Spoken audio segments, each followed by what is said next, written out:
Assalamualaikum warahmatullahi wabarakatuh. Waalaikumsalam warahmatullahi wabarakatuh. Alhamdulillah wassalatu wassalamu ala Rasulillah wa ala alihi wa sahbihi wa man tabi'ahu wa mawala. Subhanaka la ilma lana illa ma 'allamtana innaka antal alimul hakim. Rabbi shrah li sadri wa yassir li amri wa hlul 'uqdatam min lisani yafqahu qawli. Silakan, tafadhali. 3. Kitab jenazah. Hendaklah memperbanyak mengingat mati dan bertobat dari segala dosa, terlebih lagi bagi orang sakit, agar lebih giat beramal kebaikan dan menjauhi larangan Allah Subhanahu wa taala. Firman Allah Subhanahu wa taala, Kullu nafsin A'udzubillah. Pertama baca aja, pertama. Kalau selanjutnya Bismillahirrahmanirrahim. kalau dari tengah a'udzubillah aja. Kalau di awal surat baru bismillah.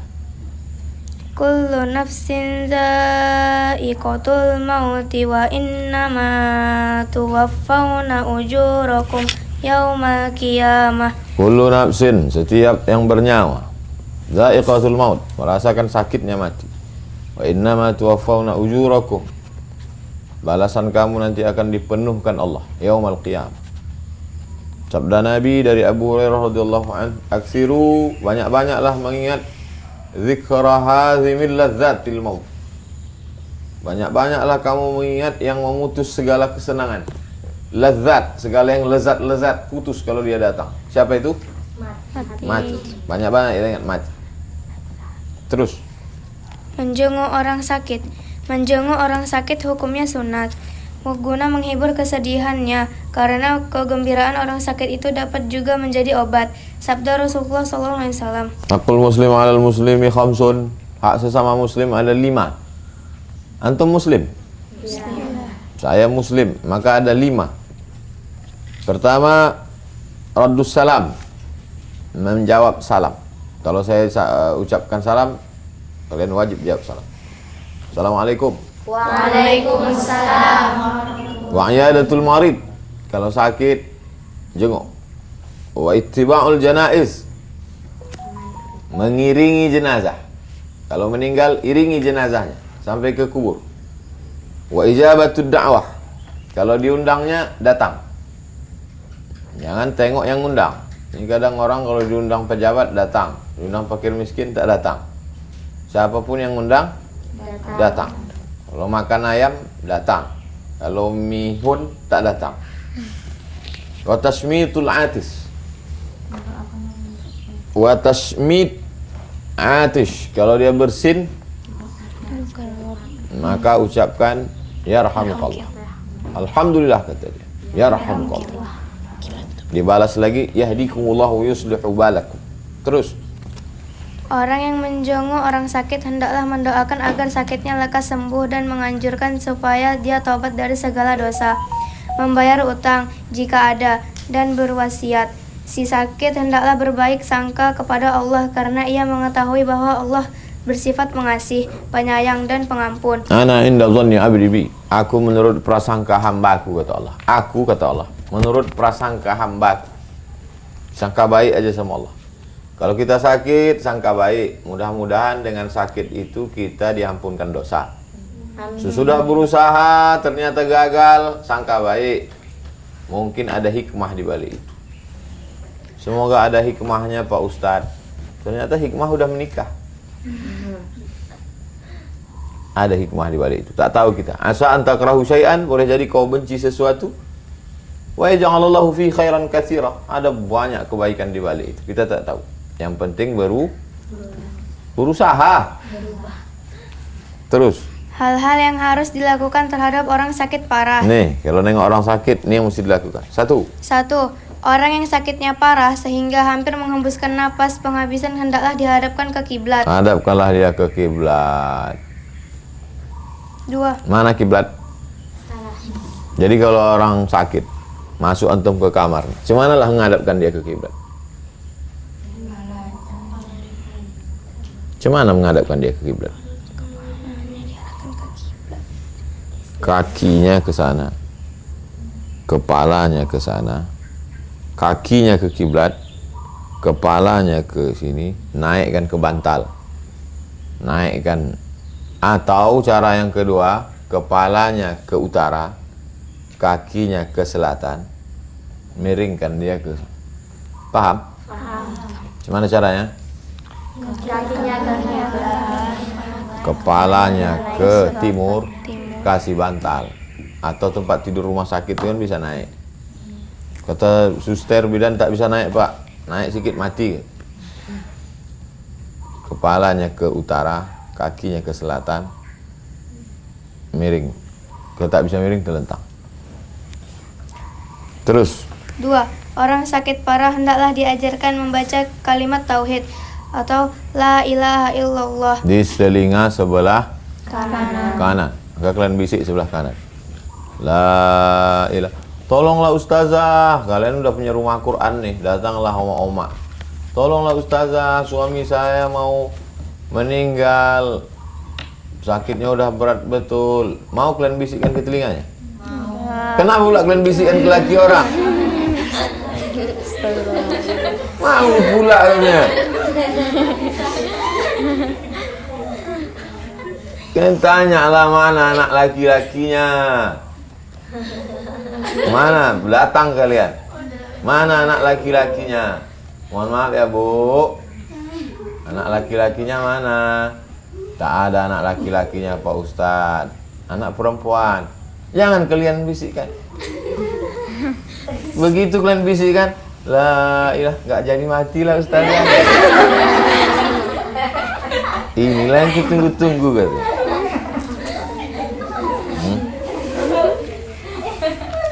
Cari keluarganya dulu. Ajarkan la ilaha illallah. Sebutkan kalimat kalau diucapkan bibir tak bergerak. Siapa namanya? Risma. Hah? Risma. Risma kalau diucap bibir bergerak atau tidak? Bergerak. Risma. Risma. Ustadz Somad bergerak atau tak bergerak? Bergerak. Somad. Tapi la ilaha illallah tak bergerak. La ilaha illallah. Karena waktu sakaratul maut itu berat, menggerakkan bibir pun payah. Maka Allah kasih kalimat yang kalau disebut,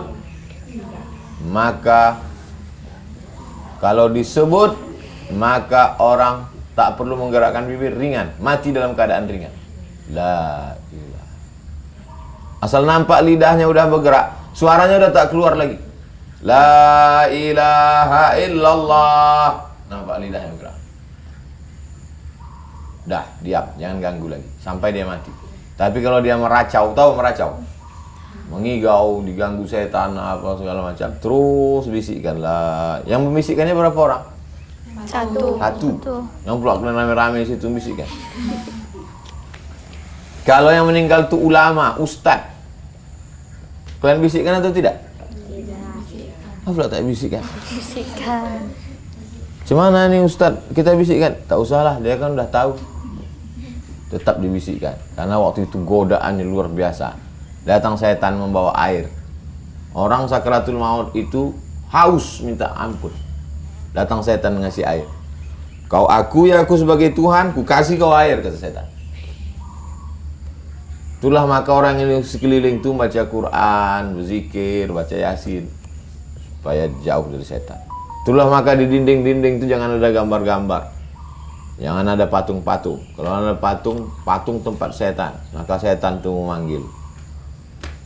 Jelas? Jelas. Jadi kalian kalau jenguk orang, tengok dindingnya. Ini kalian buang nih, buang.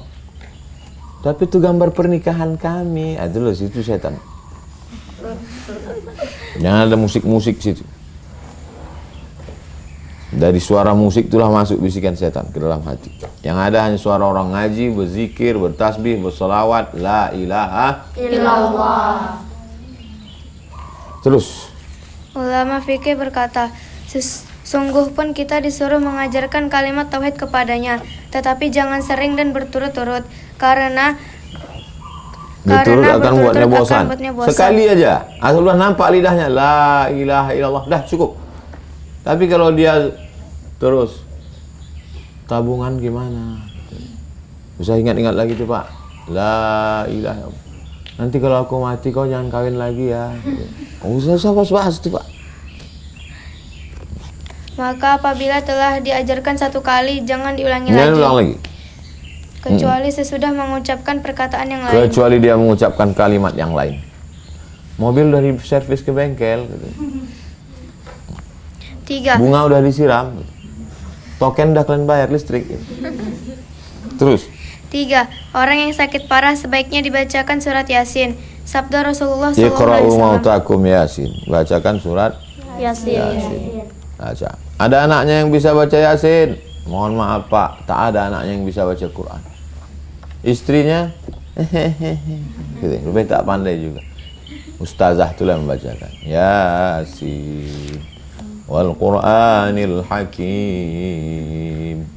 La tuqra'u fi amrin asirin. Kalau dibacakan surat Yasin itu pada perkara yang susah, pada perkara yang sulit, illa yassarahullah, dimudahkan Allah.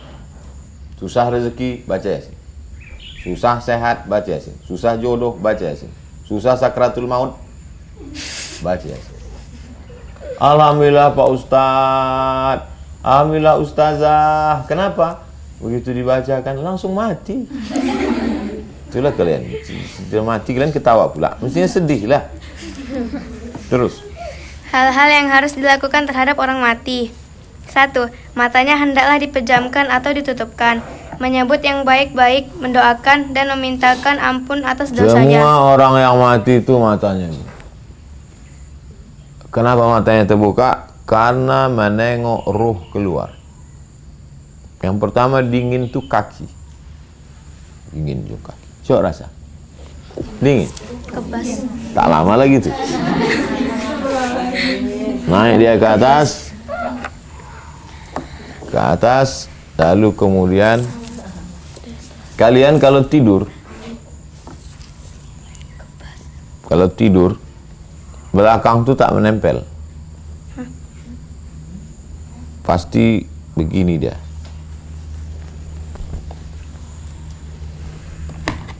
Ini lantai. Tulang belakang tuh melengkung begini. Nah, Iya. ada cerah langgan. Nah, kalau orang meninggal, tulang ini turun ke bawah.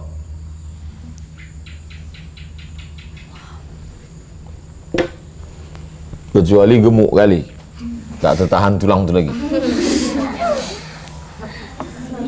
Dari lutut, dari ujung berembus dia keluar dari sini. Roh itu waktu masuknya dulu dihembuskan. Wa nufikha fihi ruh wa nafakhtu fihi ruh. Hembus. Ini daging dihembuskan. Maka keluarnya pun berembus juga. Waktu ruh itu keluar dari mulut, dari hidung, mata menengok ruh itu keluar. Ruh keluar, ruh Abdul Somad ini keluar, mata menengok. Itulah maka ditutupkan mata. Tolonglah Ustazah, lakiku matanya terbuka aja dari tadi malam. Mau kalian menutupkannya? Apa pula kalian menutupkan? Yang menutupkan matanya anaknya, bininya, keluarganya. Allahumma rfa' darajatahu ma'al ghabir. Inna lillahi wa inna ilaihi rajiun. Allahumma rfa' darajatahu ma'al ghabir. Pejamkan matanya, sebut yang baik-baik. Uzkuru mahasina mautakum. Orang yang mati itu sebut yang baik. Baik. Baiknya bapak nih dulu ya Allah. Waktu kami datang ke rumah dia, diundangnya mau menyambut bulan puasa, dikasihnya kami makan. Padahal makan keripik. Yang kalian sebut tak baiknya, waktu diundangnya kami makan, keripik lah dikasihnya. Tak terpotong kan ayam. Mendoakan, doakan dia. Pak Anu sudah meninggal. Allahumma firlahu warhamhu wa'afihi wa'afu anhu. Allahumma firlahu warhamhu wa'afihi wa'afu anhu. Pak Anu sudah meninggal. Alhamdulillah, pelit kali dia, mampus di situ. Memintakan ampun atas dosa-dosanya. Allahumma firlahu warhamhu wa'afihi wa'afu anhu. Idza hadartum mautakum, kalau kamu menengok orang mati, faghmidul basar, pejamkan matanya. Fa innal basara yatba'ur ruh, karena mata itu menengok ruh pergi. Wa qulu khairan, ucapkanlah yang baik-baik. Fa innahu yu'ammanu ala man qala ahlul mait, karena doa orang baik itu diaminkan. La tad'u ala anfusikum illa bi khairin. Jangan doakan yang buruk-buruk. Wa innal malaikata yu'minu ala ma taqulun. Malaikat mengaminkan doa kalian. 2. 2. Seluruh badannya hendaklah ditutup dengan kain. Hal ini dilakukan sebagai penghormatan kepadanya dan supaya tidak terbuka auratnya. Siapkanlah kain panjang. Ustaz ada, Ustaz siapkan ya. Ada, saya siapkan kain panjang. Jadi kalau saya mati, kain itu menutup. Jangan asyik mau membeli, asal pergi ke mall beli baju, asal pergi. Nanti kalian mati diselimut pakai terpal mobil, mau? Beli kain panjang. Kain, kalau orang Jawa bilang kain jari, kain selendang panjang. Hina tufiya sujiya bi burdi hibaratin. Ketika Nabi meninggal ditutup dengan kain tenunan dari Yaman. Tutup kain. Jangan kain mewah-mewah mahal-mahal kali. Kain-kain biasa aja. Yang pula kain sutra menunjukkan orang kaya, tak usah. Terus 3. Tidak ada halangan untuk mencium mayat bagi keluarganya atau sahabat-sahabatnya yang sangat sayang dan berduka cita karena kematiannya. yang pernah nyium jenazah angkat tangan. Gimana rasanya cium jenazah? Dingin macam es batu. Saya pertama kali mencium jenazah tahun 1990 bulan Juni. Berapa tahun yang lalu? 31 tahun yang lalu. Buka wajah penutup jenazah, cium. Jenazah Syekh Muhammad Ali. Ada gambarnya di atas. Ulama besar. Pas saya datang kelas 6 SD, suruh orang cium jenazah atuk, cium atuk, cium atuk. Cium. Sujuk macam es batu. Coba rasa, masih hangat? Masih. Hangat. Kenapa hangat? Ada darah menyembur. Menyembur darah dari jantung, berkeliling dia di badan nih, naik ke otak, hangat. Makanya orang yang kena diabetes, yang pertama kali membusuk yang di ujung-ujung. Ujung tangan, ujung kaki. Orang yang mendaki gunung ke atas, naik ke gunung puncak, es batu tak mengalir, itu ujung kuku. Pernah kalian nonton film pendaki gunung, busuk ujung kuku. Kenapa? Karena darah kalau yang dekat-dekat nih mengalir dia. Pas sampai ke ujung tak sampai, membusuk karena tak mengalir. Maka ketika menggerenti detak jantung, berhenti. Kenapa si Anu meninggal mendadak? Karena sakit jantung. Jantung berhenti berdetak, darah pun berhenti, dingin langsung. Setuju. Kenapa si Anu meninggal? Kemarin kan masih sehat, mendadak. Kenapa? Kena jantung. Mana pernah? Si Anu kenapa meninggal? Kena kudis. Si Anu kemarin kena pano. Kena sakit jantung, mendadak. Dingin, sejuk. Mencium jenazah tu ingat mati kita. Bagus. Tolonglah ustazah, suami saya meninggal. Pas dibuka wajah, mau kalian cium? Enggak. Apa kalian cium lagi orang? Laki-laki sama laki-laki. Kecuali ayah kandung, abang kandung, adik kandung. Terus 4. Ahli mayat yang mampu hendaklah segera membayar utang si mayat jika ia berutang, baik dibayar dari harta peninggalannya ataupun dari pertolongan keluarga sendiri. tidak boleh membagi harta warisan min ba'di wasiyatin, keluarkan wasiat. Keluarkan wasiat harta. Wasiat harta tak boleh lebih dari 1/3. Hartanya 1 miliar, maka harta wasiat yang boleh dikeluarkan 333 juta. Audain, bayarkan hutang. Setelah bayar hutang, barulah hartanya dibagikan. Harta warisan. Nafsul mu'min mu'allaqatun bidainihi. Nyawa ruh orang mati itu tergantung dengan hutangnya, hatta yuqda, sampai dibayarkan. Bayarkanlah hutangnya. Adapun bagi orang yang tak mampu, maka serah kepada Allah menurut keadaan, tujuan dan maksud orang waktu berhutang, sebagaimana diterangkan dalam hadis di bawah. Faman mata wa huwa yanwi qada'ahu fa ana waliyuhu. Siapa yang adainu dainani, hutang itu ada 2. Faman mata wa huwa yanwi qada'ahu, siapa yang mati dia berniat mau bayar hutang, fa ana waliyuhu, maka aku yang akan bertanggung jawab mengurusnya. Wa man mata wa la yanwi qada'ahu, siapa yang berhutang tak ada niat bayar, fadzalikal ladzi yu'khadhu min hasanatihi, diambil amal pahalanya, laisa yauma idzin dinarun wala dirhamun, hari itu tak ada yang bisa membayar hutang. Maka setiap kalian ngutang niat Bayar. siapa yang mati ninggalkan hutang, niat bayar hutang, kata Nabi, aku yang akan bertanggung jawab. Tapi kalau niat berhutang tak mau bayar hutang, habislah pahala bacaan Quran kalian diambil orang. Hutang bakwan, hutang orong-orong, hutang kerupuk, hutang es. Kalian pikir hutang-hutang sepele, dari kecil dah tu bawa-bawa. Man sabba ala syai'in sabba alai. Siapa yang terbiasa dari sejak muda sampai tua, sampai beruban. Saya tak pernah saya berhutang. Bukan saya kaya, saya tak kaya, tapi tak pernah saya berhutang. Kenapa Ustaz tak mau berhutang? Takut Mati. Sekolah di Mesir tak pernah berhutang. Sekolah Maroko tak pernah berhutang. Sekolah ke Sudan tak pernah berhutang. Lebih baik saya hidup susah daripada ngutang. Sekarang banyak orang gaya kaya raya tapi utang. Semua utang. Panci pun utang. Satu-satunya yang lunas cuma satu, bininya. Aku terima mahar dengan mahar tunai. Andai boleh bini itu pun utang juga. Boleh bini utang. Boleh. Terus. Beberapa kewajiban yang berhubungan dengan mayat. Apabila seorang muslim meninggal, maka fardu kifayah atas seorang hidup menyelenggarakan 4 perkara. Memandikan, mengkapankan, nanti prakteknya sekali praktek sama ibu-ibu pengajian.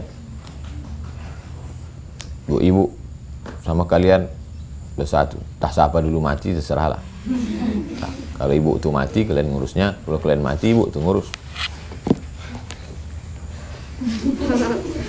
1. Memandikan jenazah. Syarat wajib mandi. A. Mayat orang Islam. Mayatnya mesti mayat orang Islam. Orang tak Islam tak dimandikan. B. Ada tubuhnya walaupun sedikit. Ada tubuhnya walaupun sedikit. Apa maksudnya ada tubuhnya walaupun sedikit? Mati dimakan hiu, tinggal jempol kaki. Walaupun sedikit. Terkam hiu di tengah laut. Kata hiu, jempol ni busuk. Puih gitu. Apakah dimandikan? Iyalah. Walaupun sedikit. C. Mayat itu bukan mati syahid. Orang mati syahid bersimbah darah habis ditembak sama Israel. Apakah dimandikan? Tidak. Karena nanti di padang mahsyar dia dibangunkan dengan darah-darahnya itu jadi saksi.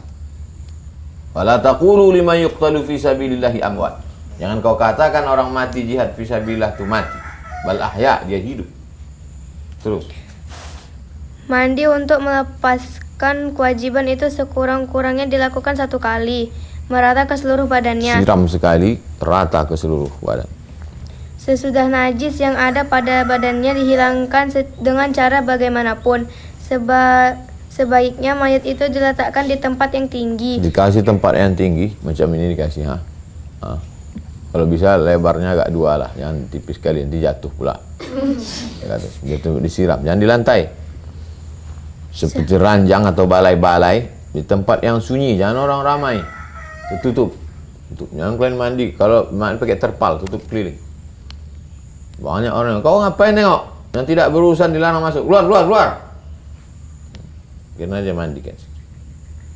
Seperti tak ada orang masuk ke tempat itu selain orang yang memandikan dan orang yang menolong mengurus keperluan yang bersangkutan dengan mandi. Sebaiknya kalau mak kalian meninggal, kalianlah memandikan. Jangan kalian serahkan ke orang lain. Itu maka belajar nanti praktek memandikan.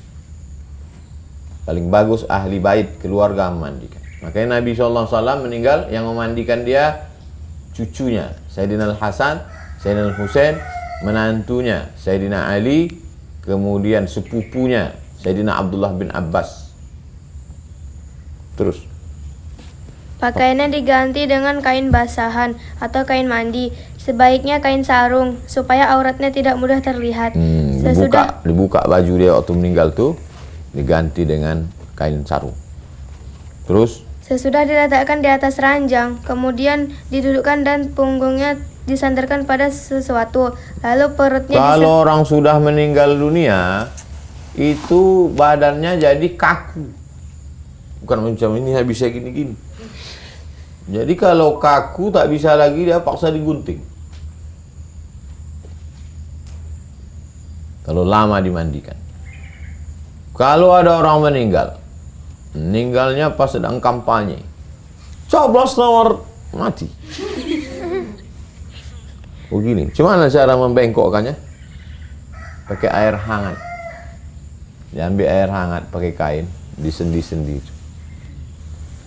Karena dingin, itulah dia kaku. Tapi begitu hangat, darahnya itu jadi hangat lagi. Yang kalian paksa, mimpi nanti kalian malam. Terus? Lalu perutnya disapu dengan tangan dan ditekankan sedikit supaya keluar kotorannya. Kemudian sesudah diletakkan di atas ranjang, kemudian dudukkan dan punggungnya disandarkan pada sesuatu, lalu perutnya disapu dengan tangan dan ditekankan sedikit supaya keluar kotorannya, bersih. Terus? Perbuatan itu hendaklah diikuti dengan air dan wangi-wangian agar menghilangkan bau kotoran yang keluar. Sesudah itu mayat ditelentangkan lalu dicebokkan dengan tangan kiri yang memakai sarung tangan. Tangan kalian disarung pakai sarung tangan. Terus?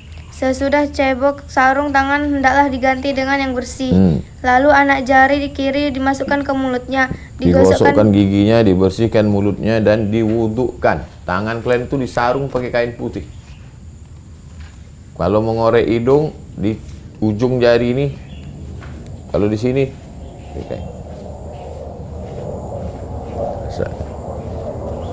Sudah dipakai mengorek gosok pas makan siang. Makanya jangan menyepelekan orang mandikan orang mati. Maka saya kalau ceramah di mana-mana, hai Pak Bupati, hai Pak Wali Kota, hai Pak Gubernur, keluarkanlah anggaran untuk memandikan orang mati. Wali Kota apa namanya itu setelah Medan arah ke Langkat, Binjai dulu, yang dulu tak tahu sekarang. Itu ada dibuat anggaran untuk orang yang memandikan jenazah. Banyak orang tak peduli sama memandikan jenazah. Padahal jenazah omaknya, ayahnya, atuknya, neneknya digosokkan mulutnya. Tolong bapak-bapak, ibu-ibu, orang-orang kaya, cari orang mandikan jenazah. Kalau saya dulu yang ngurus jenazah almarhumah, saya cari, ambil kain, masukkan duit ke kain itu, kasih. Besar jasa dia. Terus? Kemudian kepala dan janggutnya dibasuh, rambut dan janggutnya disisir perlahan-lahan. Rambutnya yang tercabut hendaklah dicampurkan kembali ketika mengafaninya. Gugur rambutnya, digulung-gulung, masukkan lagi ke kain kafan. Jangan biarkan. Lalu bagian tubuh sebelah kanannya dibasuh, kemudian sebelah kirinya. Siramnya kanan dulu, sama macam mandi. Kita juga mandi wajib kanan dulu, baru kiri. Sesudah itu dibaringkan ke sebelah kirinya, dan badannya yang sebelah kanan dibasuh, kemudian dibaringkan lagi ke sebelah kanannya, dan dibasuh badannya sebelah kiri. Bagian tubuh sebelah kanan dibasuh, kemudian sebelah kiri. Sesudah itu dibaringkan ke sebelah kiri, baringkan ke sebelah kiri, miring ke sebelah kiri, basuh sebelah kanan. Maringkan ke sebelah kanan, basuh sebelah kiri. Itu guna koma tuh. Kalau tidak, tak bertitik, tak berkoma dia. Semua itu dilakukan satu kali, tapi disunahkan 3 atau 5 kali. Ganjil, 1, 3, 5. Air untuk mandi mayat ini sebaiknya air dingin. Ustazah, kalau bisa air hangat. Kenapa begitu, Bu? Suami saya biasa mandi air hangat. Kok pikir ini mau mandi santai? Ini mandi jenazah. Kecuali jika berhajat pada air hangat karena sangat dingin. Minta air hangat, kata ustazah. Kenapa? Jenazah kan air dingin. Aku tak tahan dingin. Ustazah itu tak tahan. Karena sangat dingin, karena susah menghilangkan najis. Ada najis yang udah beku, mesti disiram pakai air hangat. Baik juga memakai sabun atau sejenisnya kecuali untuk basuh yang penghabisan. Basuh penghabisan jangan ada lagi sabun. Air pembasuh penghabisan itu sebaiknya dicampur dengan sedikit kapur barus atau wangi-wangian yang lain. Kafur, bahasa Indonesia yang masuk ke dalam bahasa Arab. Kafur. Karena di dunia ini yang ada kafur cuma di Pulau Sumatera. Nama pantainya Barus, maka disebut dengan Kafur Barus. Di mana Barus itu sekarang? Tapanuli Tengah. Dulu orang Jepang datang, orang Mesir datang naik sampan dari Kairo ke pantai Barus untuk mencari pokok kamper namanya. Dari pokok kamper itulah keluar getahnya Kafur Barus untuk mengawetkan mumi supaya tak busuk. Makanya kalau lemari kalian dikasih kapur barus tak masuk kecoa. Kalau di kamar tuh ada kepinding, masuk kapur barus. Maka jenazah orang Mesir tuh dikasih kapur barus, maka tak dimakan ulatnya. Tapi jangan gara-gara ini nanti kalian balik makan kapur barus. Kalau tak ada kapur barus, daun sidir. Ambil daun sidir. Daun sidir itu kalau kita ambil, kita peras gini, masuk ke air, keluar dia putih macam susu. Siramkan ke jenazah. Idh waqa'a an rahilati famata. Dari Abdullah bin Abbas dia berkata, ada seorang laki-laki jatuh dari kendaraannya lalu meninggal. Kata Nabi, mandikan dia dengan air dan siram dengan air bidara. Sidir. Ada di depan rumah Ustaz. Rumah paling pinggir, dekat jendela, 3 pokok. Yang kalian ambil daunnya. Dari Ummi Atiyah, Nabi SAW masuk waktu kami memandikan anak perempuannya, anak perempuan Nabi. Irsilnaha salasan, mandikan dia 3, au khamsan atau 5, au aksar atau lebih. In ra'aitunna dzalik bima'in, dengan air, wa sidrin, dengan air sidir. Wa ja'alna fil akhirah kafuran. Siramkan yang terakhir kafur. Kafur dari bahasa Indonesia. Kafur Barus. Yang berhak memandikan mayat. Yang berhak memandikan mayat. Kalau mayat itu laki-laki, yang memandikannya hendaklah laki-laki pula. Perempuan tidak boleh memandikan mayat laki-laki, kecuali istri dan muhrimnya. Sebaliknya, jika mayat itu perempuan, hendaklah dimandikan oleh perempuan pula. Tidak boleh laki-laki memandikan perempuan kecuali suami atau mahramnya. Jika suami dan mahram sama-sama ada, suami lebih berhak untuk memandikan istrinya. Begitu juga jika istri dan mahram sama-sama ada, maka istri lebih berhak untuk memandikan suaminya. Supaya aibnya tak ditengok orang, supaya tak diceritakan orang cacat-cacatnya. Nanti antum bilang, suami saya ini saya sama anak-anak saya aja lah. Datang ibu-ibu pengajian, kami mau juga. Apa kau menggatal?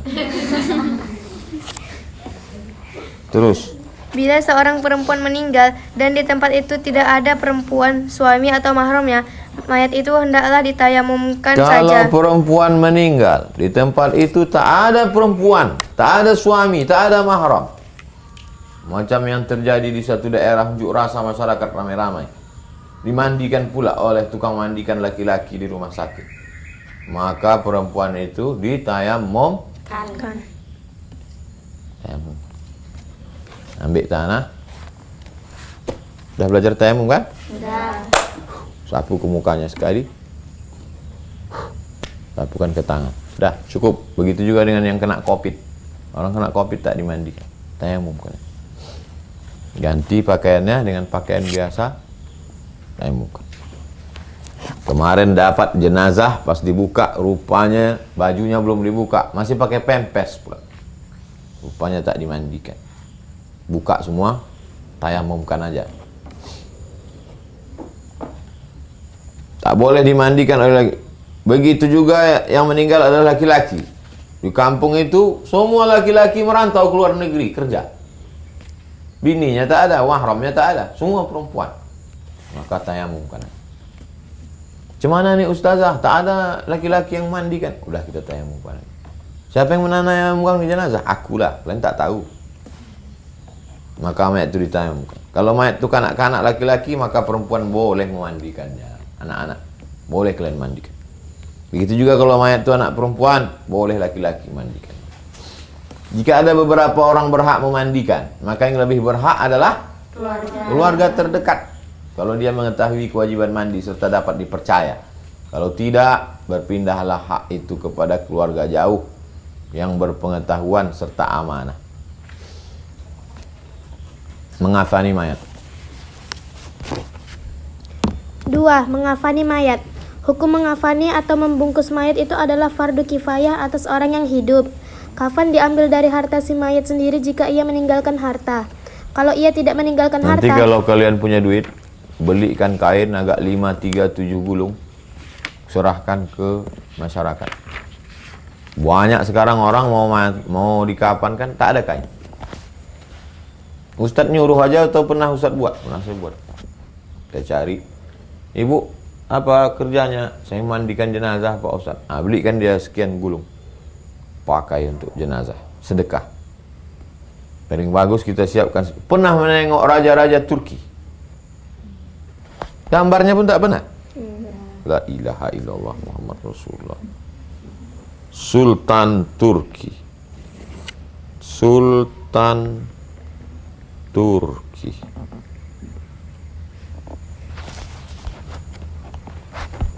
Tengok Sultan Turki. Besar sorbannya kan? Tahu apa sorbannya itu? Kain kafan. Sultan Turki itu kenapa besar sorbannya? Kain kafan. Supaya apa? Supaya dia ingat kain kafan diletakkan. Kalian kalau mati, jilbab kalian buatlah kain kafan. Sultan Turki kalau ditanya kenapa besar betul? Kain kafan. kalau ia tidak meninggalkan harta, maka kafannya menjadi kewajiban orang yang wajib memberi belanjanya ketika ia hidup. Kalau yang wajib memberi belanja itu juga tidak mampu, hendaklah diambilkan dari Baitul Mal dan diatur menurut hukum agama Islam. Kalau kita sekarang dari tempat zakat, Baitul Mal. Jika Baitul Mal tak ada dan tak teratur, maka itu menjadi kewajiban kaum muslimin. Berinfak sedekahlah, serikat kematian. Terus. Demikian pula keperluan lainnya yang bersangkutan dengan mayat. Timba, kereta, gerobak, keranda. Terus. Kafan sekurang-kurangnya selapis kain yang menutupi seluruh badan mayat. Paling minim selapis. Terus. Baik mayat laki-laki maupun perempuan. Sebaiknya untuk laki-laki 3 lapis kain. Tiap-tiap lapis menutupi seluruh badannya. Sebagian ulama berpendapat bahwa salah satu dari 3 lapis itu hendaklah izar kain atau kain mandi. Sedangkan 2 lapis lagi menutupi seluruh badannya. Ya. Cara mengafani: dihamparkan sehelai-sehelai dan di atas tiap-tiap lapis itu ditaburkan wangi-wangian. Sehelai. Habis itu sehelai. Tiap atas lapis itu ditaburkan wangi-wangian macam kapur barus. Hamparkan dulu sehelai, push, baru siramkan kapur, baru sehelai lagi. Kedua tangannya diletakkan di atas dada macam sholat. Tangan kanan di atas tangan kiri atau kedua tangannya lurus atau lurus saja gini. Kalau nampak kalian nanti ada jenazah yang gini, boleh. Tapi rata-rata di tempat kita gini. Atau kedua tangan itu diluruskan menurut lambungnya, rusuknya. Diriwayatkan dari Aisyah, kufina Rasulullah SAW fi salasati aswabin. Nabi dikafankan 3 lapis kain, bidin, putih, suhuliyah, bersih, terbuat dari kapas katun, min kursuf, laisa fiha qamisun wala imamah. Tidak pakai gamis, tak pakai sorban. Kain aja 3 lapis. Mayat perempuan sebaiknya dikafani dengan 5 lembar kain. Yaitu kain bawah, baju, tutup kepala, kerudung, cadar, kain yang menutup seluruh badannya. Digunting itu, bukan dijahit macam baju. Gunting. Nanti praktek. Cara mengafaninya. Cara mengafaninya: mula-mula dipakaikan kain basahan, baju tutup kepala, lalu kain basahan dulu, dari pinggang ke bawah. Habis itu baju, habis itu tutup kepala, habis itu kerudung. Kemudian dimasukkan dalam kain yang meliputi seluruh badannya. Di antara beberapa lapisan kain tadi sebaiknya diberi wewangian. Misalnya kapur barus. Kecuali orang yang mati ketika dalam ihram haji, sedang pakai pakaian ihram, laki-laki 2 helai, sehelai di bawah, sehelai di atas. Dia tak boleh diberi harum-haruman, tak pula boleh ditutup kepalanya karena dia belum tahallul. Orang yang meninggal waktu haji belum tawaf ifadah, belum gunting rambut, belum selesai umrohnya, belum selesai hajinya, maka tak boleh dikasih haruman dan kepalanya tak ditutup, pakai kain ihram itu saja. Kafan sebaiknya adalah kain putih bersih. Saya maunya pakai batik Pak Ustaz, tetap pakai kain putih. Albisu min siyabikumul bayad fa innaha khairu siyabikum wa kafinu fiha mautat. Menyempurnakan pemakaian kafan. Idza kafana ahadukum akhahu, kalau kamu mengapani saudaramu, falyuhsin kafanahu, perbaikilah kafan. Kapan yang baik maksudnya baik, sifatnya baik, cara makainya serta terbuat dari bahan yang baik, sifatnya telah diterangkan. Kain yang putih begitu pula cara memakaikannya. Adapun baik yang tersangkut dengan dasar kain ialah jangan sampai berlebih. Mentang-mentang orang kaya, ini kain putih import dari Eropa, tak perlu. Semuanya akan jadi santapan cacing tanah. Igsilu sawbi hadza. Dari Aisyah, Abu Bakar melihat kain. Kata dia, igsilu sawbi hadza. Cuci olehmu kainku ini, tambahilah 2 kain lagi. Kafinilah aku dengan kain itu. Kain ini sudah usang. Orang yang hidup lebih berhak memakai kain baru daripada mayat. Kapan hanya untuk tanah. Ini kainnya kain usang, ayah, kata Aisyah. Orang hidup lebih layak untuk pakai kain baru. Untuk aku biarlah kain-kain kapan yang bekas saja. Tak perlu kain baru.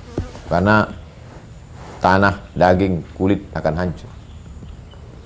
3. Menyolatkan mayat. Sabda Rasulullah Shallallahu Alaihi Wasallam, "Sallu ala mautakum." Salatkanlah orang yang mati. Sallu ala man qala la ilaha illallah. Salatkanlah orang yang mati la ilaha illallah. Kalau begitu orang yang dalam keadaan Muslim. Kunna julusan inda Nabi id utiya binajazatin. Sallu ala sahibikum. Salatkan dia. Syarat menyolatkan jenazah. 1. Syarat menyolatkan mayat. 1. Syarat-syarat salat yang juga menjadi syarat salat mayat seperti menutup aurat, suci badan dan pakaian, menghadap ke kiblat. 2. Dilakukan sesudah mayat dimandikan dan dikafani. Mandi, kafan, salatkan. 3. 3. Letak mayat itu di sebelah kiblat orang yang menyolatkan, kecuali kalau salat itu dilaksanakan di atas kubur atau salat gaib. Rukun menyolatkan mayat. 1. Niat, sebagaimana salat yang lain. ala hadzal maiti 4 takbiratin. Tak bisa bahasa Arab Pak Ustaz. Aku solat jenazah orang ini 4 kali takbir. Jadi makmum, jadi imam. Lillahi ta'ala. 2. Takbir 4 kali dengan takbiratul ihram. Allahu Akbar. 3. Membaca Al-Fatihah sesudah takbiratul ihram. Allahu Akbar. A'udzubillahi minasyaitonir rajim. Bismillahirrahmanirrahim. Alhamdulillahirabbil alamin arrahmanir rahim maliki yaumiddin. Iyyaka na'budu wa iyyaka nasta'in. Shiratal mustaqim. Shiratal ladzina an'amta 'alaihim ghairil maghdubi 'alaihim waladdallin. Amin. Terus Sabda Rasulullah Shallallahu Alaihi Wasallam, la sholata liman lam yaqra bi Fatihatil kitab. tak sah salat orang yang tak baca Fatihah. 4. 4. Membaca salawat atas Nabi Shallallahu Alaihi Wasallam sesudah takbir kedua. Akbar. Allahumma salli ala sayyidina Muhammad wa ala ali sayyidina Muhammad kama shallaita ala sayyidina Ibrahim wa ala ali sayyidina Ibrahim. Allahumma barik ala sayyidina Muhammad wa ala ali sayyidina Muhammad kama barakta ala sayyidina Ibrahim wa ala sayyidina Ibrahim fil alamin innaka Hamidum Majid. 5. 5. Mendoakan mayit sesudah takbir ketiga. Allahu Akbar. Allahumma ighfir lahu warhamhu wa'afihi wa'fu anhu wa akrim nuzulahu واسع مدخله واغسله بالماء والثلج والبرد ونقه من الخطايا كما ينقى الثوب الابيض من الدنس وابدله دارا خيرا من داره واهلا خيرا من اهله وقه من فتنة القبر وعذاب النار. Kalau kalian tak hafal, pendek saja. Allahumma ighfir lahu warhamhu wa'afihi Wa'fu anhu. Allahumma ighfir lahu warhamhu wa'afihi wa'fu anhu. Habis itu diam aja. Yang pula habis itu gerak-gerak pun pula mulut. Kenapa kau gerak kan? Seganlah Pak Ustaz, tahu doanya pendek betul. Terus 6. Berdiri jika mampu. 7. Memberi salam. Keterangannya adalah hadis Syafi'i yang telah diuraikan dalam rukun keempat. Beberapa sunat salat mayat. 1. Mengangkat tangan pada waktu mengucapkan takbir-takbir tersebut atau takbir 4 kali. 2. Israr atau merendahkan suara bacaan. 3. Membaca a'udzubillah. A'udzubillahi minasyaitonirrajim. Terus Perempuan menyolatkan mayat. Sebagian ulama memandang bahwa sholat perempuan atas mayat tidak dapat membayar fardu kifayah kalau laki-laki masih ada. Akan tetapi, ulama yang lain berpendapat bahwa sholat perempuan itu dapat membayar fardu kifayah karena sholat mereka sah. Pendapat yang kedua inilah yang lebih sah dan kuat. kalau ada orang meninggal yang menyolatkannya hanya perempuan saja, apakah sudah tertutupi fardu kifayah laki-laki? Itu maksudnya. Akan tetapi ulama yang lain berpendapat bahwa solat perempuan itu dapat membayar fardu kifayah karena solat mereka sah. Fardu kifayah itu dilaksanakan 1 orang, 2 orang, 3 orang di kampung ini, maka semua sudah gugur kewajiban.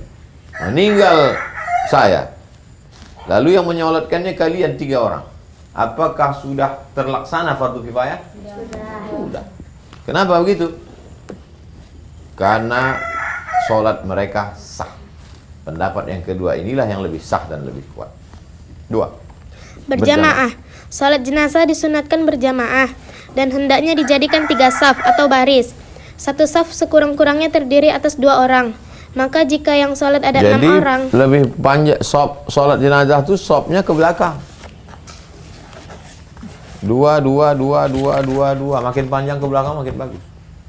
Bukan disusun panjang-panjang. Ada 100 orang dari ujung sana ke sana 100. Tak. Paling sedikit sop 2. Oh, karena orangnya ramai 5 lah Pak Ustaz. 5.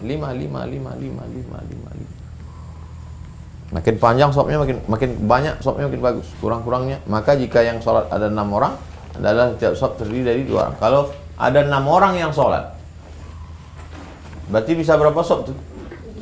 3 sop. Terus.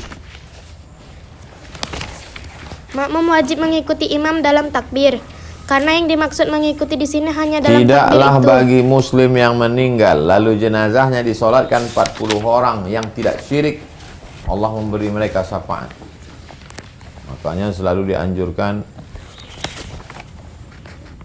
orang meninggal disolatkan umat Islam 3 shaf, maka diampunkan. Kebetulan yang meninggal itu yang datang 10 orang. Bisa tak 10 orang itu dibuat 3 shaf? Tidak. 10 orang bisa tak dibuat 3 shaf?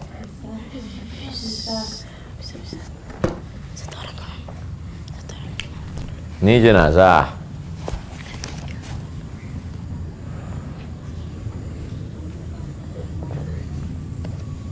Yang datang 10 orang, imam 1. 1, 2, 3, 1, 2, 3, 1, 2, 3. Bisa? Bisa 3 shaf. Jangan yang 10 itu dibuat 1 baris. 3, 3, 3. Terus. Makmum wajib mengikuti imam dalam takbir. Karena yang dimaksud mengikuti di sini hanya dalam takbir itu. Maka jika makmum ketinggalan atau tidak mengikuti imam pada salah satu takbir sehingga imam telah takbir selanjutnya, maka batallah salatnya. Jangan pula Abu Makmum imam udah salam, Assalamualaikum warahmatullah. Dia takbir sekali lagi. Kau kenapa takbir? Masbuk Pak Ustaz. Tak ada masbuk salat jenazah. Makmum wajib mengikuti imam dalam takbir karena yang dimaksud mengikuti di sini hanya dalam takbir itu. Maka jika makmum ketinggalan, kalau dia ketinggalan gimana caranya? Habis mereka salam, salat jenazah lagi. Salat jenazah lagi. Boleh salat jenazah 2-3 kali? Boleh. Datang rombongan. Kami rombongan mau salat jenazah, salat jenazah. Terus. Salat gaib. Salat atas mayat yang gaib itu sah walaupun sesudah dikuburkan. Sah pula salat di atas kubur. Sabda Rasulullah sallallahu alaihi wasallam, "An Jabirin qala, Rasulullah sallallahu alaihi wasallam, qad tufiyal yauma rajulun salihun." Ada seorang laki-laki yang saleh meninggal hari ini. Lingkari rajulun salih. Namanya Najasyi. Siapa namanya? Najasyi. Minal Habas. Lingkari Habas, Ethiopia. Raja Ethiopia namanya Najasyi meninggal. Fahalumu fasallu alaihi. Mari kita solatkan. Lalu kami susun shaf, kami pun solat. Itulah awal solat ghaib. Kalau jenazahnya tak ada di Pekanbaru, kalian solat jenazahnya di Kisaran, jenazahnya di Medan, jenazahnya di Surabaya, maka solat itu disebut dengan solat ghaib. Ghaib artinya tak nampak, tak ada orang jenazah. Terus Anna Nabi SAW shalla ala qabrin ba'da syahrin. Nabi salat di atas kubur sesudah 1 bulan. Sesudah 1 bulan orang itu dikubur, datang Nabi salat di atas kubur. Meninggallah Ustaz Tengku Zulkarnain. Tahu Ustaz Tengku Zulkarnain? Meninggal dia. Besoknya baru saya datang ke kuburannya di Palas. Salat saya di atas kubur. Ini kuburannya.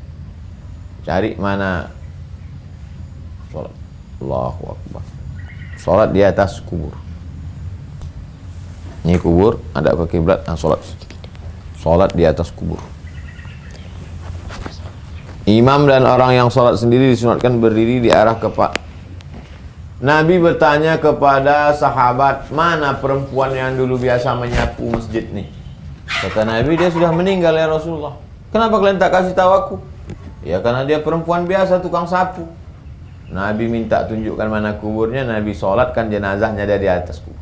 Mana tahu orang tua meninggal, tetangga, sahabat, kawan meninggal. Pas balik kampung, si Anu kemana? Meninggal. Tunjukkan padaku di mana kuburnya. Sholatkanlah dia dari atas kubur. Sholat jenazah mana ada pula, dia sudah dikubur. Sholat jenazah kata orang. Ambil buku ni, sumbatkan ke mulut. Kau tengok halaman 176.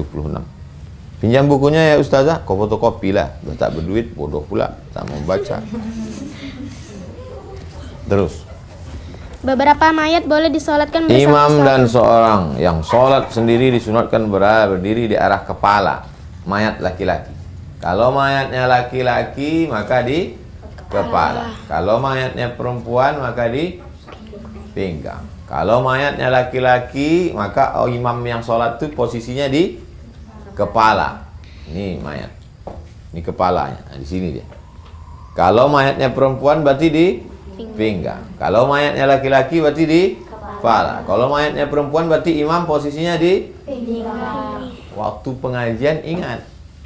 Sehari, 2 bulan, setahun, pas jenazah meninggal. Lupa. Di pinggang apa di kepala? Pinggang. Ustazah, ini mayatnya laki-laki di pinggang apa di kepala ya? Tunggu sebentar. Manalah buku kemarin? Gimana cara ngingatnya? Laki-laki itu kan kepala rumah tangga kan? Laki-laki itu kan biasanya jadi kepala pemimpin kan? Nah itulah, kalau laki-laki meninggal maka imamnya di kepala. Kalau perempuan di pinggang. Mudah ingatnya? Sudah, lanjutkan. Beberapa mayat boleh disolatkan bersama-sama. Jika mayat hanya diperoleh sebagian anggota tubuhnya saja, anggota itu wajib juga dimandikan dan disolatkan. Sahabat pernah menyolatkan dengan tangan Abdurrahman yang dijatuhkan burung. Mereka dapat mengenal tangannya itu dengan melihat cincinnya. Jenazah itu sudah terpisah-pisah, jatuh tangan itu ke bawah karena dibawa burung. Burung pemakan jenazah, burung pemakan jenazah. Maka diambil tangan itu, dicucikan, disolatkan bersama jenazah-jenazah yang lain. Anak yang gugur sebelum sampai bulannya jika jelas hidupnya dengan tanda-tanda, hukumnya sebagaimana mayat orang, atau wajib dimandikan, dikafani, disolatkan, dan dikuburkan. Kalau tidak ada tanda-tanda hidupnya, tidak disolatkan.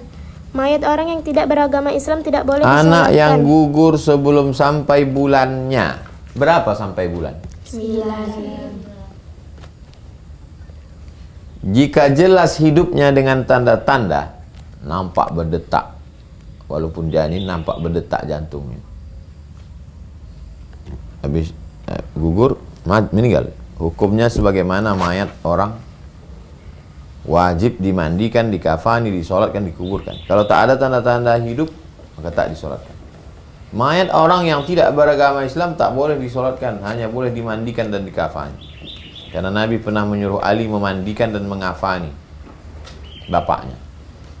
Adalah orang mu'allaf, ayahnya tak Islam, meninggal. Semana nih ustazah, ayah saya meninggal. Apa lagi kalian suruh? Mandikan dan kafan. Mandikan bapakmu, kafani, tapi tidak disolatkan. Karena doa itu wajib hanya bagi orang yang bersyahadat asyhadu alla ilaha illallah, asyhadu anna muhammadan rasulullah. Mati syahid.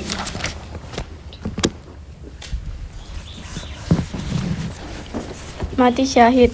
Yang dimaksud dengan mati syahid ialah orang yang terbunuh dalam peperangan melawan orang kafir untuk menjunjung tinggi agama Allah. Orang yang mati syahid itu tidak dimandikan, tidak disolatkan, dan cukup dikafani dengan pakaiannya yang Tidak berlumur dimandikan, darah itu. tidak disolatkan, cukup dikafani dengan pakaiannya yang berlumuran darah itu saja. Pakaiannya, darahnya itu jadi saksi waktu dia dibangkitkan. Idzas sama'u fatarat wa idzal kawakibun tasarat wa idzal biharu fujirat wa idzal quburu bu'sirat. Waktu kubur dibangkitkan nanti. Menurut pembagian ahli fikih, syahid terbagi pada 3. 1. 1. Syahid dunia dan akhirat. Inilah yang dimaksud dengan syahid tersebut di atas. Ustazah, apa arti syahid dunia, syahid akhirat? Syahid dunia, syahid akhirat maksudnya orang yang mati syahid waktu perang. 2. Syahid dunia, orang yang mati dalam perang melawan orang kafir tapi bukan karena menjunjung tinggi agama Allah. Ikut perang karena ingin jadi pahlawan. Ikut perang supaya dapat baju besi. Syahid akhirat, orang yang mati teraniaya, mati terkejut, bam, mati dia. Mati kena penyakit kolera, mencret, mati tenggelam. Angkatan laut yang tenggelam kemarin, kapal selam hilang. Mudah-mudahan mati syahid, karena dia membela negara. Mati tertimpa oleh sesuatu, orang kerja bangunan, jatuh batu dari atas. Mati kebakaran, pemadam kebakaran sedang memadamkan, datang api berkobar dari atas. Al-mat'unu syahid, orang yang mati karena sakit wabah, termasuklah orang yang mati karena COVID. Ustazah, suami saya mati karena COVID, apakah dia syahid? Antum bacakanlah hadisnya. Al-mat'unu syahid, orang yang kena wabah mati syahid, tapi dia mati sama selingkuhannya, tak syahid. Itu namanya syahid dunia. Jika antum ditanya apa itu arti syahid dunia, orang yang dihukum mati syahid tapi tidak mati perang fisabilillah. Termasuk juga mati melahirkan. Ibu-ibu hamil mati melahirkan, mati syahid. Makanya niatnya niat baik. Oke. Al-syuhada khamsatun, orang mati syahid ada 5. Al-mat'un, mati karena wabah. Al-mabtun, mati sakit perut. Al-gharib, mati tenggelam. Sahibul hadmi, mati tertimpa benda berat. Syuhada, mati syahid karena perang jihad. Membawa jenazah ke kubur. Membawa jenazah ke kubur. Sesudah mayat dimandikan, dikafani dan disolatkan, lalu dibawa ke kubur, dipikul pada 4 penjuru. 4 penjuru, kanan, kiri, belakang, depan, belakang. Berjalan bawa jenazah itu hendaklah dengan segera. Makanya kalau kalian tengok orang bawa jenazah itu macam lari, cepat. Cepat-cepatlah menguburkan mayat. Kalau dia baik, cepat dia jumpa dengan kebaikannya.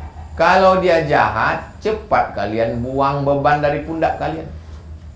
Cepat-cepatlah mengebumikan jenazah. Kalau dia baik, cepat dia jumpa. Maka saya kalau diminta, Ustaz, tausiahlah untuk jenazah, tak ada tausiah, cepat-cepat kubur. Sudah dikuburkan, baru saya tausiah. Waktu kawan saya meninggal dilipat kain di Kuntu, diminta, enggak, nanti udah kubur baru. Ini ada orang mau meninggal, kata sambutannya sampai 10. Berikut ini mari kita dengarkan kata sambutan dari Bapak Gubernur, dari Bapak Sekda, dari Bapak Bupati, Bapak Wakil Bupati, dari Bapak Camat, dari Bapak Lurah, dari Bapak RW, dari Bapak RT, dari Bapak Kadus, dari Bapak Kades. Pas mati sendiri juga di dalam. Bukan mau orang ikut mengawani. Nanti kalau saya mati, jangan ada sambutan-sambutan. Kalian ingat itu. Mati saya, mandi, kafani, bawa. Udah dikubur tuh terserah kalian lah, mau sambutan 3 hari 3 malam. Iya kata ayam. Terus. Berjalan mengantarkan jenazah adalah suatu amal kebaikan. Caranya, sebagian ulama berpendapat bahwa orang yang mengantarkan jenazah itu sebaiknya berjalan lebih dahulu dari mayat dalam mazhab Syafi'iyah. Dalam mazhab Syafi'i, orangnya jalan duluan, mayatnya belakang. Orang yang mengantar jenazah itu berjalan lebih dulu. Sedangkan sebagian ulama berpendapat sebaiknya yang mengantar itu berjalan di belakang mayat. Jadi kalau antum ditanya, Ustazah, mayatnya duluan atau kami? Itu serah kalian lah. Berkelahi pula orang itu gara-gara itu, bertambah pula jenazah. Orang suka berkelahi. Mayatnya duluan, jenazahnya duluan. Mayatnya duluan baik, jenazahnya duluan juga tak masalah. Yamshuna amamal janazah. Dari Abdullah bin Umar, dia melihat Nabi SAW, Abu Bakar, Umar berjalan di depan jenazah. Abu Bakar, Umar, Nabi di depan jenazah, jenazahnya di belakang. Nabi dari Sayyidina Ali, al-mashyu khalfal janazah afdal. Berjalan di belakang jenazah lebih afdal, seperti afdalnya salat jamaah terhadap salat fardu. Di sini mengatakan di belakang jamaah. Tidak boleh mengikuti jenazah dengan perasapan, karena yang demikian itu merupakan perbuatan jahiliyah, membawa meninggal dibawanya asap-asap. Wah, untuk menunjukkan Abdul Somad yang mati buat asap-asap. Yang kalian buat-buat itu. Kalau mau berasap di situ aja tempat sampah hari Sabtu. Orang mati jangan kasih asap-asap. Apabila seorang melihat jenazah, hendaklah dia berdiri meskipun mayat itu bukan orang Islam. Lewat jenazah. Berdiri. Berdiri semua santriah. Kenapa kalian berdiri? Ada jenazah. Bukan, itu pejabat lewat. Salah dia, disangkanya bunyi ambulan. Rupanya polisi poredet. Terus 4. Menguburkan mayat. Menguburkan mayat. Proses terakhir. Kewajiban yang keempat terhadap mayat ialah menguburkannya. Hukum menguburkan mayat adalah fardu kifayah atas yang hidup.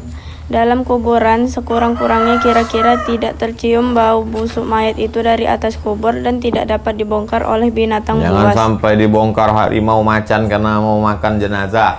Jangan sampai baunya naik ke atas. Biasanya dia agak-agak orang setinggi orang tegak, orang dewasa, agak-agak 2 meter. Masuk ke dalam 170 kalau saya. Terus Sebab maksud menguburkan mayat ialah untuk menjaga kehormatan mayat itu dan menjaga kesehatan orang-orang yang ada di sekitar tempat itu. tapi di Maroko, saya menengok dengan mata kepala saya sendiri kubur di Maroko, tak dalam. Tak dalam kubur di Maroko, segini aja.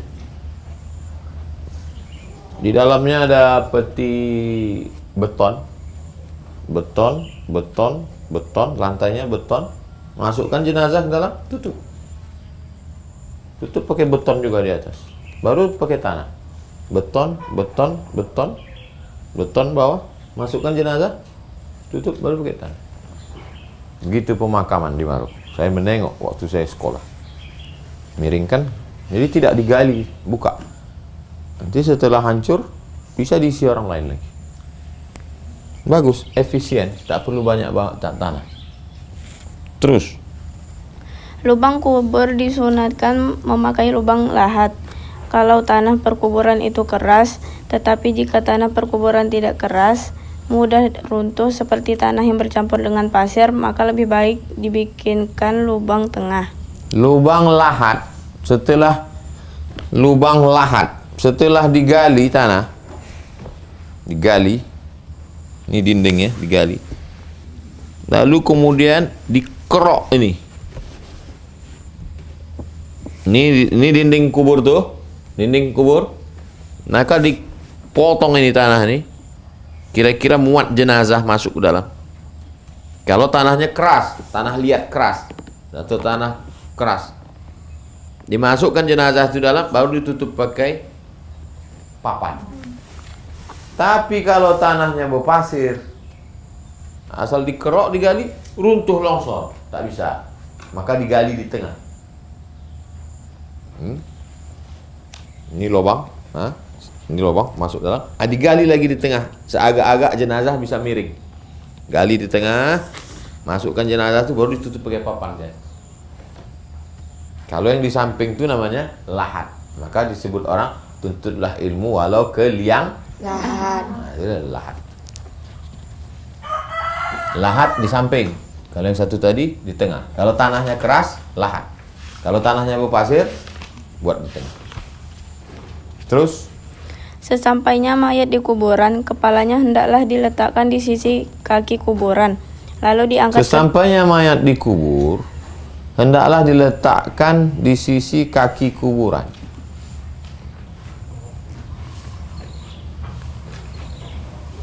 Sana kiblat. Di mana letak kepala mayat? Kepala mayat di sebelah mana? Sebelah utara. Sana barat. Sini timur. Kepala mayat di utara, kakinya di selatan. Nanti wajah mayat menghadap ke sana. Maka begitu sampai di kuburan, kepalanya hendaklah diletakkan di sisi kaki. Letakkan kepalanya, lubangnya situ, letakkan di kaki. Lalu diangkat ke dalam lahat atau lubang tengah, dimiringkan ke sebelah kanannya, dihadapkan ke kiblat. Jenazah dikubur itu bukan telentang, miring ke kiblat. Itulah maka ada tanah bulat-bulat. Kalau kalian tengok pemakaman, tanah dibulatkan. Tanah bulat itu gunanya untuk mengganjal, karena dia miring ke sana. Kalau tak ada ganjal, telentang dia balik. Almarhumah emak nih, saya yang turun ke bawah sama Jamal adik saya, sama kawan saya meletakkan tanah itu di samping, dihadapkan ke kiblat, hidungnya menempel ke tanah, tempelkan hidung ke tanah.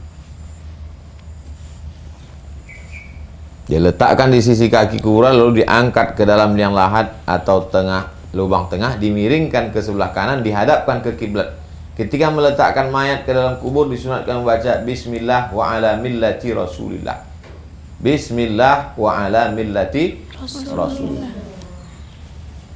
Seorang laki-laki telah bertanya kepada Rasulullah tentang berapa dosa besar. Jawab beliau, dosa besar ada 9. Syirik, menyekutukan Allah, sihir, membunuh, memakan riba, makan harta anak yatim, lari dari perang, menuduh orang berzina, durhaka pada orang tua, menghalalkan Baitul Haram kiblat kamu sewaktu kamu masih hidup dan sesudah mati. Yang dimaksud dengan kiblat sudah mati ialah dalam lubang liang lahat. Terus beberapa sunnah yang bersangkutan dengan kubur. 1. Ketika memasukkan mayat ke dalam kubur, sunnah menutupi bagian atasnya dengan kain atau yang lainnya. Makanya waktu memasukkan ke dalam, ada orang yang megang kain. Satu pojok sana, satu sini, satu sini. Ini lubangnya, dan megang kain. Pegang kain, itu sunnah. Terus 2. Kuburan itu sunnah ditinggikan kira-kira sejengkal dari tanah biasa agar diketahui. Sejengkal. Jika kalau saya mati, kalian ziarah ke kubur saya, kalian tengok, tinggikan sejengkal. Tak usah dibangun-bangun di atas. Terus 3. Kuburan lebih baik didatarkan daripada dimunjungkan. Didatarkan daripada tajam begini, datar. Terus 4.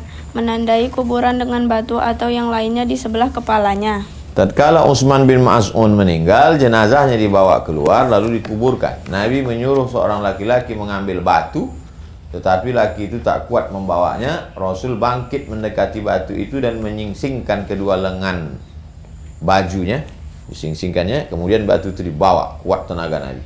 Lalu diletakkannya di sebelah kepalanya sambil bersabda, "Aku memberi tanda kubur saudaraku dan aku akan menguburkan di sini siapa yang mati di antara ahliku." Kubur Utsman bin Mas'un. Saya ziarah ke kubur ini Utsman bin Mas'un di Madinah. di pemakaman Baqi, jalan terus ke belakang, perempuan tak bisa masuk, perempuan dari luar pagar saja. 5. Menaruh kerikil-kerikil kecil di atas kuburan.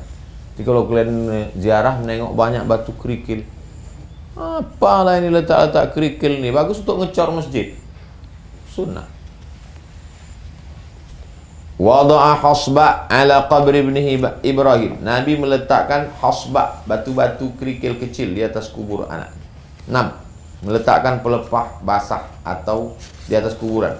Keterangannya hadis Ibnu Abbas menjelaskan Nabi pernah demikian. Diambil Nabi pelepah kurma, dibelahnya 2, ditusukkannya. Itulah maka kita tengok di atas kubur banyak orang menanam. Ada di tempat kita ini tanam-tanaman khusus yang untuk kuburan. Jadi ikut aja itu, tak usah kalian pula buat pesan nanti kalau aku mati kubur tanamlah di atas makamku pohon metoa. 7. Menyiram kuburan dengan air. Nabi ketika anaknya meninggal, Nabi SAW rasya ala qabri ibni Ibrahim. Kalau kalian tengok ada orang ziarah kubur menyiramkan air, nah itu pun sunnah.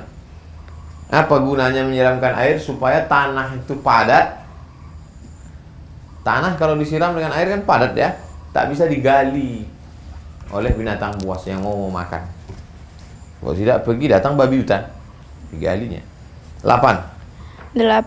Sesudah mayat dikuburkan, orang yang mengantarkannya disunahkan berhenti sebentar untuk mendoakannya atau memintakan ampun dan meminta supaya ia mempunyai keteguhan dalam menjawab pertanyaan malaikat. Istaghfiru li akhikum. Doakan saudara kamu. Was'alullah lahu tasbit. Doakan dia. Fa innahu al-an yus'al. Karena dia disoal, dia ditanya. Ada hadis riwayat Abu Umamah Al-Bahili membacakan talqin. Almarhumah mak saya sendiri membacakannya talqin. Talqin itu isinya doa. Jadi kalau ada orang tak mau mendoakan jenazah, habis kubur, pulang macam menguburkan kucing. Ini tidak ikut sunnah. Kalau ikut sunnah, maka hadis Abu Umamah Al-Bahili, kata Imam Ibnu Hajar Al-Asqalani, hadisnya hadis hasan. Baik membacakan talqin. Tak hafal talqin, tak tahu, bacakan doa. Sahabat saya meninggal, Ustaz Dr. Johar Arifin, saya diminta keluarga membacakan talqin. Saya membacakan. Ada tuh bacaan talqin. Terus. Larangan yang bersangkutan dengan kuburan. 1. Menembok kuburan. 2. Duduk di atasnya. Jangan duduk di atas kuburan. Kadang orang kalau sudah pemakaman jenazah duduk, menginjak, jangan sampai. Tak menghormati jenazah. 3. Membuat rumah di atasnya. 4. Membuat tulisan-tulisan di atasnya. 5. Membuat perkuburan menjadi masjid. Tak boleh membuat kuburan jadi masjid. Terus. Pada riwayat Nasa'i disebutkan, Rasulullah SAW telah melarang membuat rumah di atas kubur dan membuat tulisan di atasnya. Sabda Rasulullah SAW, Qatalallahu al-yahuda wan nasara. Allah membunuh, memerangi Yahudi dan Nasrani. Ittakhadhu qubur anbiya'ihim masajid. Mereka menjadikan kubur nabi-nabi mereka menjadi masjid. Terus. Memindahkan mayat. Mengenai hukum membawa mayat dari negeri tempat meninggalnya untuk dikuburkan di negeri lain, sebagian ulama berpendapat bahwa hukumnya haram karena dikhawatirkan akan merusak kehormatan mayat. Sebagian ulama berpendapat hal itu tidak ada halangan, asal terjaga dengan baik, karena asal hukum sesuatu adalah harus atau boleh, sedangkan di sini tidak ada dalil yang mengharamkannya. Tak ada dalil yang mengharamkannya. Kalau jenazahnya dipindahkan karena darurat, tolong semua jenazah pindahkan karena akan ada pembangunan mall. Dijual orang tanah itu. Entah cemana ceritanya dulu, mungkin bukan tanah wakaf, tanah menumpang. Pindahkan. Dulu pemakaman itu di tepi sungai. Lalu sungai ini tergerus. Kalau tidak dipindahkan akan hanyut jenazah-jenazah. Maka cukup. Tapi kalau tak ada halangan, tak usah pindah. Biar aja. Payah kami ziarah. Nah, mana ada alasan? Berdoa kita dari sini, kirim Fatihah, sampai apa tak sampai? Sampai. Tak ada alasan. Membongkar kuburan. Membongkar kuburan. Apabila mayat sudah dikuburkan, tidak boleh dibongkar atau haram dibongkar. karena hal itu akan merusak kehormatan mayat, kecuali kalau terjadi beberapa hal berikut. Mayat dikubur belum dimandikan, tidak dikafani, tidak disolatkan, tidak menghadap kiblat, dikuburkan di tanah yang dirampas atau dibungkus dengan kain yang dirampas, kain curian. Sedangkan yang punya minta dikembalikan, boleh dibongkar balik. Atau dalam kuburan itu terjatuh suatu barang berharga. Selesai acara pemakaman, hilang jam. Kemana? Terjatuh tadi. Berapa harga jam itu? 200.000. Atau salah, ganti aja. Jika terjadi salah satu dari hal tersebut, kuburan boleh dibongkar selama mayat belum membusuk. Adapun bongkar kuburan yang sudah lama, tak ada halangan, asal mayat sudah hancur. Berarti tulang-tulangnya pun sudah hancur. Untuk mengetahui berapa lamanya baru hancur, hendaklah ditanyakan kepada yang ahli tentang itu. Karena keadaan tempat tak sama, bergantung pada keadaan tanah. Ada tanah itu kering, lembab, basah. Tanah yang kering, gurun pasir, cepat. Kering, mengering, busuk, tak bau. Takziah. Takziah atau melayat.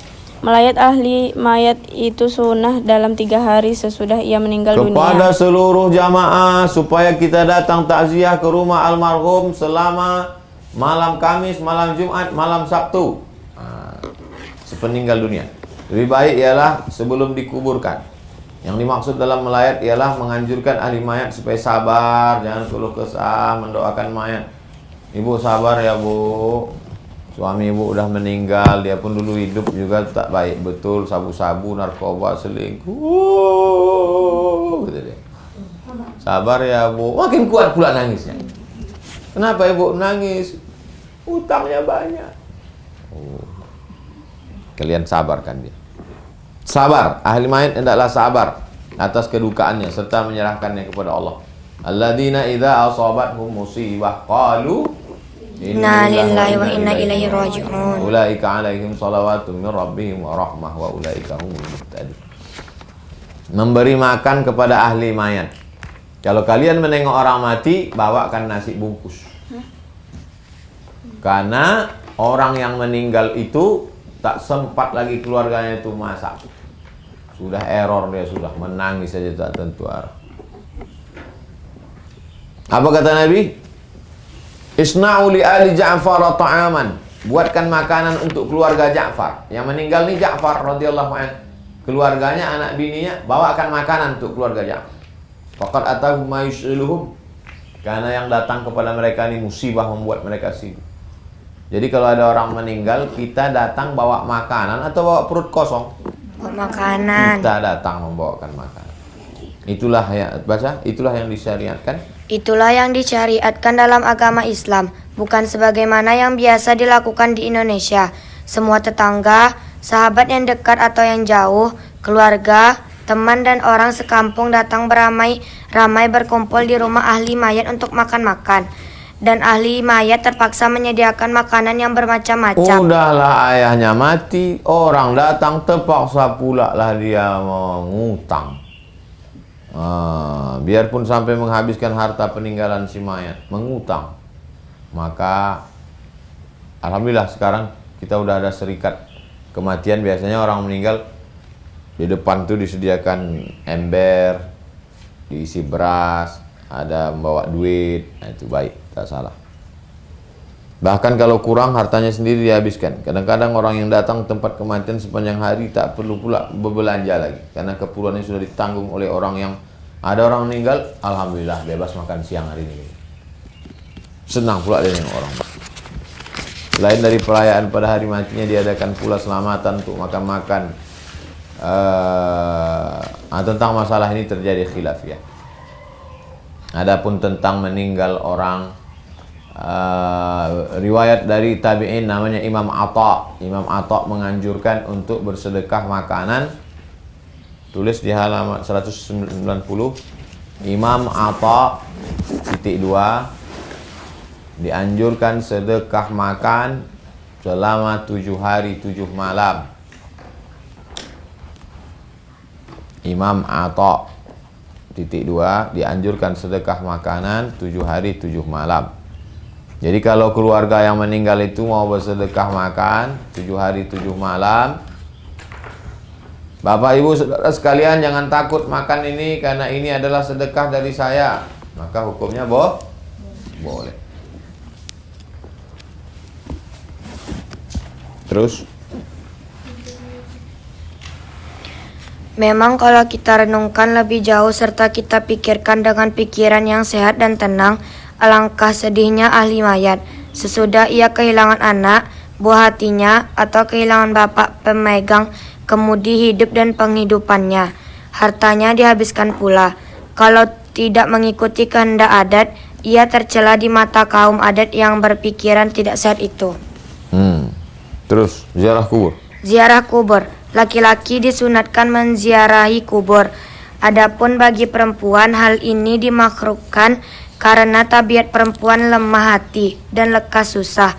Maka dikhawatirkan akan mencucurkan air mata dan akan berkeluh kesah serta berduka cita sehingga lupa akan kekuasaan Allah.